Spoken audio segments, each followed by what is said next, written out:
They called him the Eastern Assassin. They watched him defend the heavyweight title 20 times. They saw him stand in Muhammad Ali's shadow for years, witnessed him destroy every opponent with that legendary jab. Larry Holmes. 69 victories. 44 knockouts. Second longest heavyweight championship reign in history. A technician among brawlers. Everyone believed nothing could rattle him. At 75, Larry Holmes sat in his Easton, Pennsylvania home. Championship belts collecting dust. Photographs of battles yellowing with age. And brutal honesty flowing from his lips for the first time. Hate? Holmes leaned back, his weathered hands folding. People think I just showed up, did my job, went home. That's nonsense. I hated fighters. Real, deep hatred. The kind that made me want to end careers. Not just win rounds. But 6 names burned hotter. 6 fighters didn't just challenge Larry Holmes. They disrespected him, mocked his legacy, made him question if the world would ever see him as more than Ali's sparring partner. I kept my mouth shut for decades, Holmes revealed. Stayed professional, played the role, but at 75, I'm done pretending. 6 fighters made my blood boil. 6 men I wanted to destroy, not defeat. 6 names that still make my jaw clench. At 75, the Eastern Assassin opened the vault. 6 fighters who ignited his rage. 6 battles fueled by pure hatred. 6 secrets he's kept for 40 years. This is what he never told you. Number 6. Jerry Cooney, Las Vegas. The 11th of June, 1982. Larry Holmes versus Jerry Cooney. On paper, a championship defense. In reality, something far more sinister. When they announced Cooney as my mandatory challenger, I felt sick, Holmes confessed. Not because of his skills, because of what he represented. The great white hope, the media darling, the golden boy who was supposed to save boxing from me. The promotional campaign turned racial, vicious, personal. Every press conference, it was the same narrative. Cooney was America's fighter, the hero, and I was, what? The villain? The interim champion? The guy holding the belt until the real champion showed up? Holmes studied every interview, absorbed every slight, catalogued every insult. Jerry never stopped it. Never told his promoters to dial it back. Never stood up and said, Larry Holmes is a great champion who deserves respect. He just smiled, cashed his checks, and let them paint me as the bad guy in my own story. The hatred crystallized during the pre-fight press conference. Jerry looked at me like I was temporary, like he was already measuring the belt for his waist.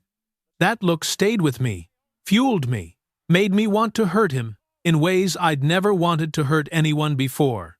The 11th of June, 1982. The bell rang. I didn't just want to beat Jerry Cooney. I wanted to punish him. Every jab I threw carried 20 years of disrespect. Every combination represented every time someone said I wasn't good enough. Every knockdown was payback for being treated like I didn't belong. Round 13. Holmes stopped Cooney. TKO. But the hatred never died. Jerry Cooney made millions losing to me, became a celebrity, got movie roles, commercial deals, and me? I went back to being the champion nobody wanted. That's why I still hate him. Not for the fight, for profiting from disrespecting me. At 75, Holmes's voice hardens. Jerry Cooney represented everything wrong with boxing. A good fighter elevated to greatness by his skin color. And I was supposed to smile and be grateful for the payday. I wasn't. I'm still not. Number 5. Muhammad Ali. The name everyone expected. But the hatred came from unexpected places. People think I hate Ali because of our 1,980 fight, Holmes said at 75. That's only part of it. I hate what Ali became to the world. And what that made me. For years, Larry Holmes was Muhammad Ali's sparring partner. The hired help. The punching bag for greatness. I helped Ali prepare for Frazier. For Foreman. For Norton. I took punches so the greatest could stay sharp. And you know what Ali called me? Larry. Just Larry. Never future champion. Never brilliant boxer. Just Larry. Then Holmes won the heavyweight title, became champion, earned his respect, but the world still saw me as Ali's shadow. Every interview, they asked about Muhammad. Every press conference, they compared me to the greatest. I couldn't escape him. Even as champion, I was still his sparring partner in the public's eyes. The 2nd of October 1980. The fight that killed their friendship. Ali was 38 years old, shot, damaged, brain already showing signs of what was coming. And his team still took that fight, still risked his health for money. And I had to be the villain who beat up the legend. Holmes dominated, stopped Ali in round 11. But celebration never came. The world hated me for beating Ali. My own people hated me for beating Ali. Nobody cared that I just defeated the greatest heavyweight of all time. They only cared that I hurt their hero. I became the bad guy for doing my job. The real hatred emerged later. Ali never gave me credit. Never said Larry was better that night. Never acknowledged I was a great champion in my own right. Even years later, diminished by Parkinson's, he'd smile when people asked about me. That smile said everything. I was still just Larry, the sparring partner who got lucky. At 75, Holmes still carries the burden.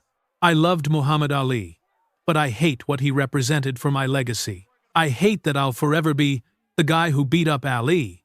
I hate that my 20 title defenses don't matter because I couldn't escape his shadow. That hatred lives in me every day. Number 4, Don King.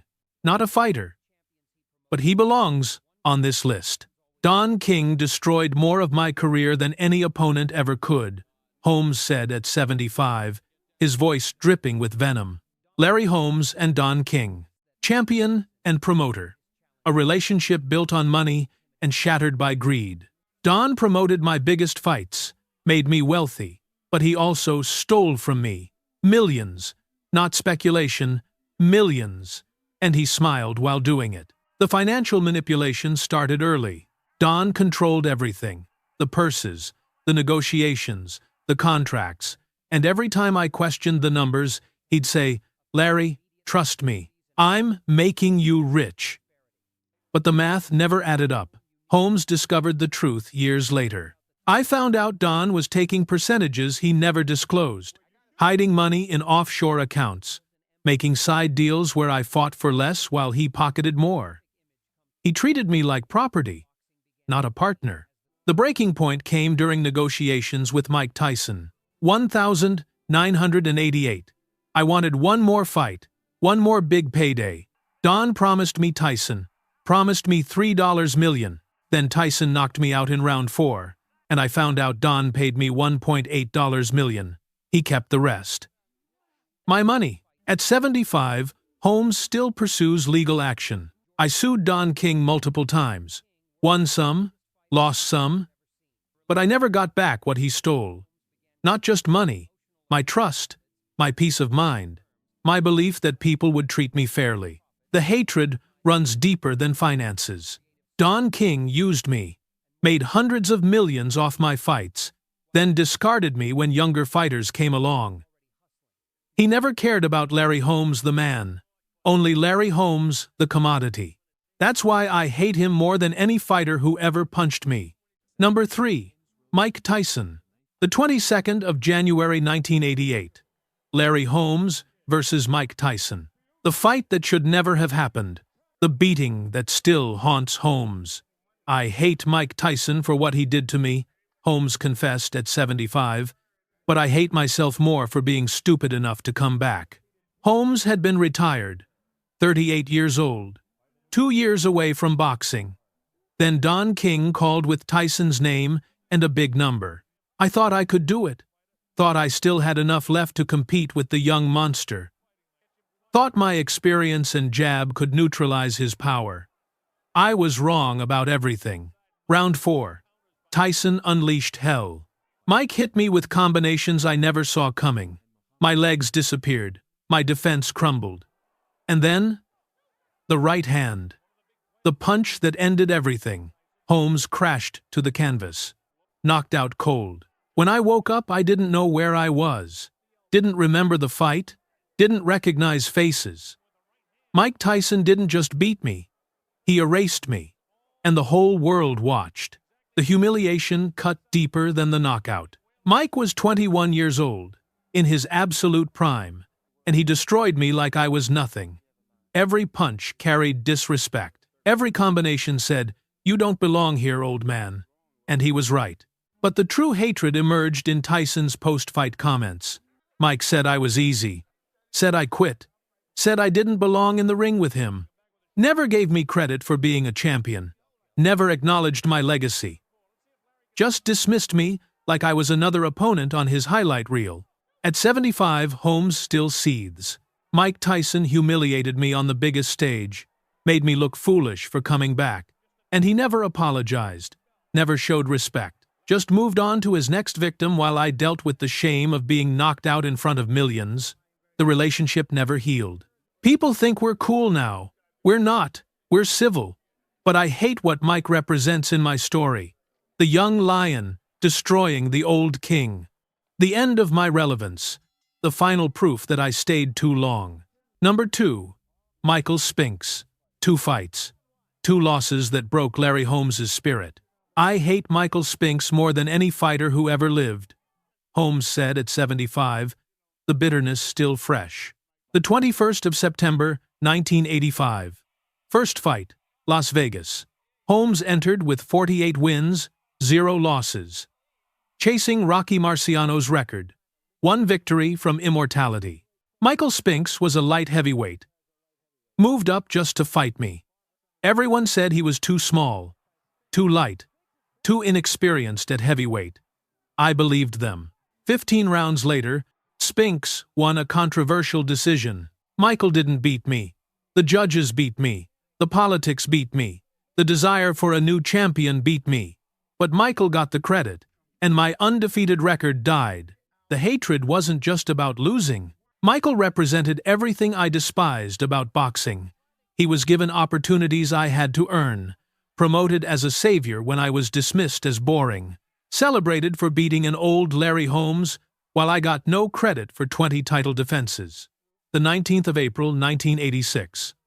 The rematch. I trained like a madman, lost weight, sharpened my skills, convinced myself I'd destroy Michael and reclaim my legacy.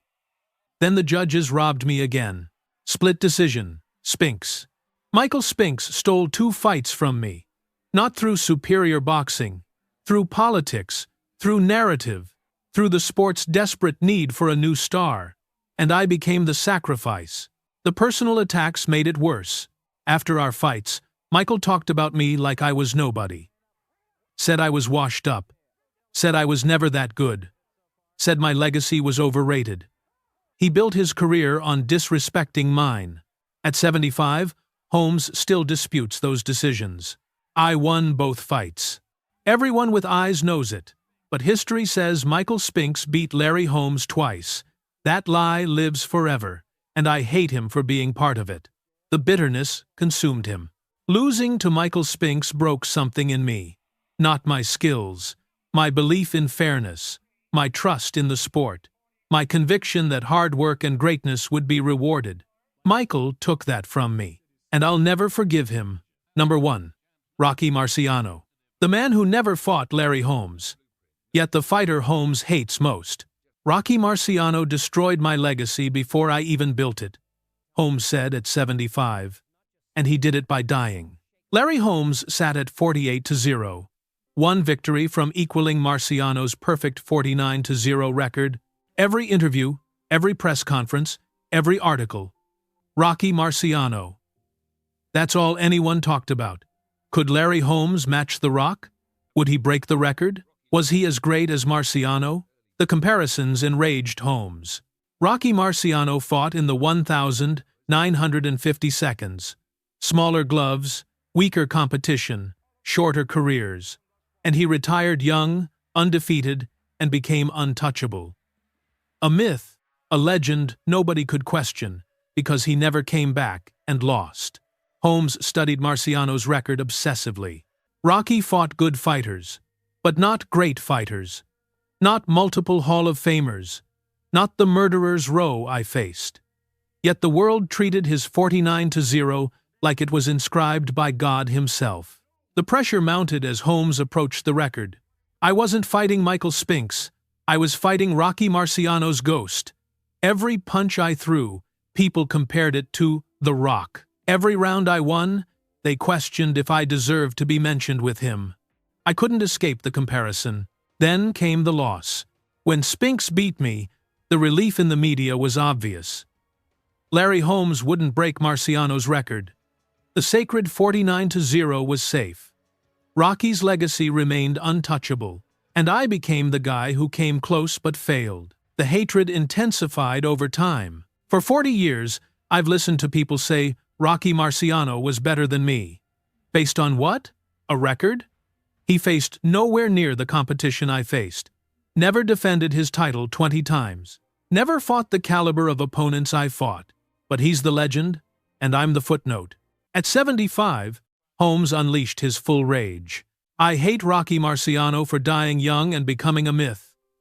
I hate him for being white in an era that worshipped white champions. I hate him for retiring undefeated and never having to prove his greatness long term. I hate him for being the impossible standard I could never overcome. The comparison haunts him still. People ask who's the greatest heavyweight. They say Ali. They say Louis. They say Marciano. They never say Holmes. I defended my title 20 consecutive times. More than Rocky fought total fights in his career. But I'll never be in that conversation because I lost after 48 wins. Holmes stood, his 75-year-old frame still strong. Rocky Marciano robbed me without ever facing me. He set an impossible standard, died before anyone could question it, and left me to chase a ghost I could never catch. That's why I hate him most. Not because of what he did. Because of what he represents. The untouchable. The perfect. The one I'll never surpass. 69 victories. 44 knockouts. 20 consecutive title defenses. The Easton assassin. The technician. The man with boxing's greatest jab. But at 75, Larry Holmes doesn't count championships. He catalogs enemies. Cooney represented racism. Ali represented being overlooked. King represented betrayal. Tyson represented humiliation. Spinx represented robbery. And Marciano represented the impossible standard I'll never meet. 6 fighters, 6 hatreds, 6 men who stole pieces of Larry Holmes's legacy. People think champions hate losing. That's wrong. Champions hate being disrespected. Every fighter on this list disrespected me in ways that cut deeper than any punch. They questioned my greatness, diminished my accomplishments, made me feel like I never mattered. At 75, Larry Holmes delivered his final message. I was better than all of them. Better than Cooney. Better than Ali in 1980. Better than Tyson would have been if I was younger. Better than Spinx both times. Better than Marciano's mythical legacy. But history doesn't care about truth. It cares about narrative. Holmes closed his eyes. The faces remained vivid. Cooney, Ali, King, Tyson, Spinx, Marciano. 6 men who made him hate. 6 men who shaped his legacy. That's boxing, Holmes whispered. You can be great and still be forgotten. You can win and still lose. You can give everything and still be disrespected. I hated 6 men. But mostly, I hate that they were right. The world will never remember me the way I deserved. At 75, the Easton assassin stared at his championship belts and wondered if greatness was ever enough.